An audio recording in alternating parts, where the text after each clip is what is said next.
Hi, this is JK from okay. ഇന്ന് നമ്മളിവിടെ സംസാരിക്കുന്നത് നിങ്ങൾ ഈ ചിത്രത്തിൽ കാണുന്നത് പോലെ ഡിജിറ്റൽ RCയെക്കുറിച്ചാണ്. RC ബുക്ക് എന്നത് ഒരു വാഹനത്തിൻ്റെ എഴുതപ്പെട്ട ജാതകം പോലെയാണ്. ഇന്ന് RC ബുക്കിന് ഒരുപാട് പരിണാമം സംഭവിച്ച് ഡിജിറ്റൽ RC വരെ എത്തി നിൽക്കുന്നത്. അതായത് RC ഇപ്പോൾ RTO ഓഫീസിൽ നിന്ന് പ്രിൻ്റ് ചെയ്ത് വാഹന ഉടമയ്ക്ക് തപാലിൽ എത്തിക്കുന്നതിന് പകരം ആരാണോ വാഹന ഉടമ അദ്ദേഹത്തിന് നേരിട്ട് തന്നെ മൊബൈൽ OTP ഉപയോഗിച്ച് സൈറ്റിൽ നിന്നും ഡൗൺലോഡ് ചെയ്ത് പ്രിൻ്റ് എടുത്ത് ഉപയോഗിക്കാവുന്നതാണ്. കളർ പ്രിൻ്റ് എടുത്ത് ലാമിനേറ്റ് ചെയ്യുകയോ ATM കാർഡ് പോലെ PVC കാർഡായോ ഉപയോഗിക്കാം. തപാൽ മുഖേന RTO ഓഫീസിൽ നിന്നും ലഭിക്കുന്ന ഒറിജിനൽ RCക്ക് ഒരുപാട് പ്രത്യേകതകളുണ്ട്. ഒരു വാഹനത്തിന് ഒരു RC മാത്രമേ കാണൂ. രണ്ടാമതൊന്ന് ലഭിക്കണമെങ്കിൽ ഒരുപാട് പ്രൊസീജിയേഴ്സ് ഉണ്ട്. എന്നാൽ പുതിയ ഡിജിറ്റൽ RC പ്രകാരം വാഹന ഉടമയ്ക്ക് എത്ര വേണമെങ്കിലും കളർ പ്രിൻ്റ് എടുത്ത് ഒറിജിനൽ RCയുടെ രൂപത്തിലേക്ക് കൺവേർട്ട് ചെയ്ത് ഉപയോഗിക്കാൻ സാധിക്കും. അപ്പോഴുണ്ടാകുന്ന ഒരു സംശയം എന്താണെന്ന് വെച്ചാൽ RC ഒന്നിലധികം ഉണ്ടായിട്ടെന്തിനാ, വാഹനം ഒന്നല്ലേ ഉള്ളൂ എന്നായിരിക്കും.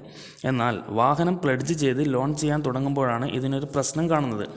സാധാരണ ഒറ്റ ഒറിജിനൽ RC മാത്രമേ ഒരു വാഹനത്തിനുണ്ടാവൂ എന്നതിനാൽ ഫൈനാൻസ് കമ്പനികൾക്കും ബാങ്കുകൾക്കുമെല്ലാം അത് ഒന്ന് മാത്രം വെരിഫൈ ചെയ്ത് നോക്കിയാൽ മതിയാകും.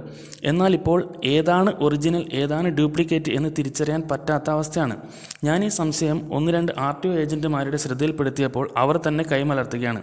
കാരണം അവർക്ക് തന്നെ ഒറിജിനൽ ഏത് ഡ്യൂപ്ലിക്കേറ്റ് ഏത് എന്ന് തിരിച്ചറിയാൻ സാധിക്കുന്നില്ല. അതിന് സൈറ്റിൽ കയറി RC ഇഷ്യൂ ചെയ്ത ഡേറ്റ് നോക്കി കൺഫേം ചെയ്യേണ്ട അവസ്ഥ. ഇങ്ങനെ ബുദ്ധിമുട്ടുന്നതിന് പകരം സൈറ്റിൽ നിന്നും ഡൗൺലോഡ് ചെയ്തെടുക്കുന്ന ഡിജിറ്റൽ RCകൾക്ക് ഏതെങ്കിലും തരത്തിലുള്ള ഒരു പ്രത്യേകത സൃഷ്ടിച്ചാൽ പോരെ.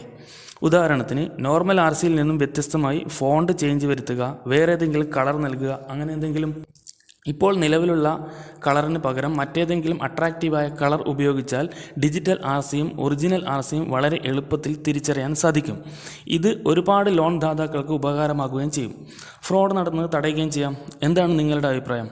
ശരിയാണെന്ന് തോന്നുന്നെങ്കിൽ കമൻറ്റ് ചെയ്യുക, ഷെയർ ചെയ്ത് ബന്ധപ്പെട്ടവരിലേക്ക് എത്തിക്കുക. പ്രശ്നത്തിന് ഒരു പരിഹാരമാകുമല്ലോ.